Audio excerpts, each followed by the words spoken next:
حضرت عبداللہ ابن عباس رضی اللہ تعالی عنہما سے مروی ہے، ایک صحابی ہوئے، ان کا نام ہے حضرت وحشی بن حرب رضی اللہ تعالی عنہ۔ ایمان لانے سے پہلے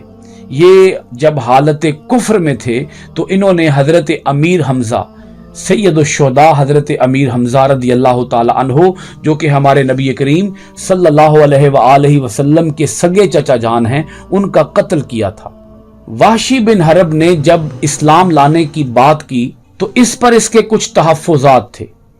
کہ میں جب اسلام لاؤں گا تو کیا میری معافی ہو جائے گی؟ اس پر یہ آیت مبارکہ نازل ہوئی، سورۃ الفرقان کی آیت نمبر 68، والذین لا یدعون مع اللہ الہا آخر، اور جو اللہ کے ساتھ کسی دوسرے معبود کو نہیں پوجتے۔ جب یہ آیت مبارکہ وحشی بن حرب کو سنائی گئی تو اس نے کہا میں نے تو شرک کیا ہوا ہے، میں تو اللہ تعالیٰ کے ساتھ دوسرے معبودوں کو پوجتا رہا ہوں، میں نے تو قتل بھی کیا، میں نے تو زنا بھی کیا، تو کیا اللہ تعالیٰ کے ہاں میری معافی کی کوئی صورت ہوگی؟ تو اس پر سورہ فرقان کی آیت نمبر 70 یہ نازل ہوئی، الا من تاب وآمن وعمل عملا صالحا،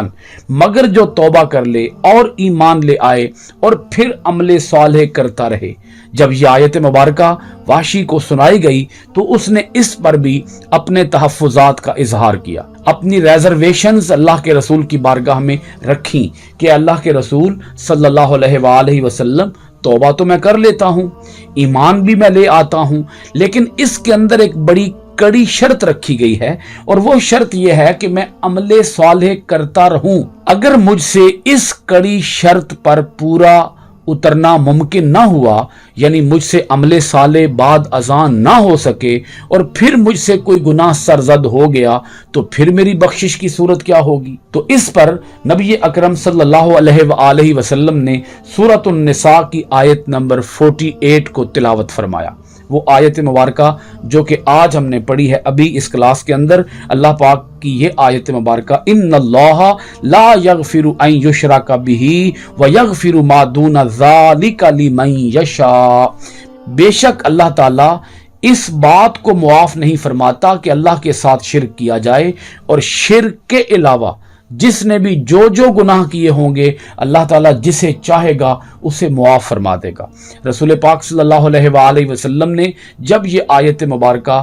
وحشی بن حرب کو سنائی تو اس نے اس پر بھی ایک اعتراض کر دیا۔ اس نے کہا اے اللہ کے رسول صلی اللہ علیہ وآلہ وسلم، میں ایمان تو لے آتا ہوں، مگر آیت کے اندر اللہ پاک نے یہ شرط ذکر کر دی ہے کہ جسے اللہ تعالیٰ چاہے گا اسے معاف فرمائے گا، تو اگر اللہ تعالیٰ نے مجھے بخشنا نہ چاہا تو میری بخشش کیسے ہوگی؟ تو جب اس نے یہ اعتراض کیا، اس پر یہ آیت مبارکہ نازل ہوئی، سورہ الزمر کی آیت نمبر 53،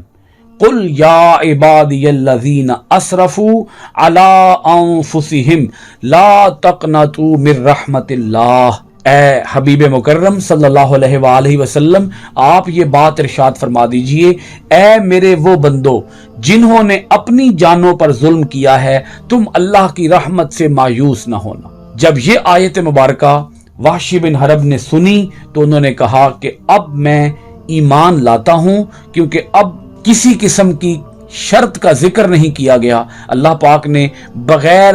شرط کے یہ بات ارشاد فرما دی ہے کہ اللہ کی رحمت سے مایوس نہ ہونا، لہذا میں اللہ تعالیٰ کی رحمت سے پر امید ہوتے ہوئے اللہ تعالیٰ پر ایمان لاتا ہوں اور آپ صلی اللہ علیہ وآلہ وسلم کی رسالت پر ایمان لاتا ہوں۔ سو اس نے پڑھا لا الہ الا اللہ محمد الرسول اللہ صلی اللہ علیہ وآلہ وسلم، اور اس طرح حضرت وحشی بن حرب رضی اللہ تعالی عنہ دائرہ اسلام میں داخل ہو گئے اور شرف صحابیت سے مشرف ہوئے۔ جب یہ آیتیں صحابہ اکرام نے سنی تو انہوں نے عرض کیا یا رسول اللہ صلی اللہ علیہ وسلم، کیا یہ لا تقنطوا من رحمت اللہ صرف وحشی بن حرب کے لیے آئی ہے یا ہم سب اہل ایمان کے لیے آئی ہے؟ تو رسول پاک صلی اللہ علیہ وآلہ وسلم نے ارشاد فرمایا کہ یہ میری ساری امت کے لیے آیت ہے، لا تقنطوا من رحمت اللہ، اللہ کی رحمت سے تم کبھی بھی مایوس نہ ہونا۔ یہ وہی وحشی بن حرب رضی اللہ تعالی عنہ ہیں کہ جو حضرت ابو بکر صدیق رضی اللہ تعالی عنہ کے دور مبارکہ میں جب جھوٹے مدعی نبوت مسیلمہ کذاب کے خلاف جنگ ہوئی تو اس جنگ کے اندر حضرت وحشی شریک ہوئے اور انہوں نے ہی جا کر مسیلمہ کذاب کو قتل کیا اور مسیلمہ کذاب کو واصل جہنم کیا۔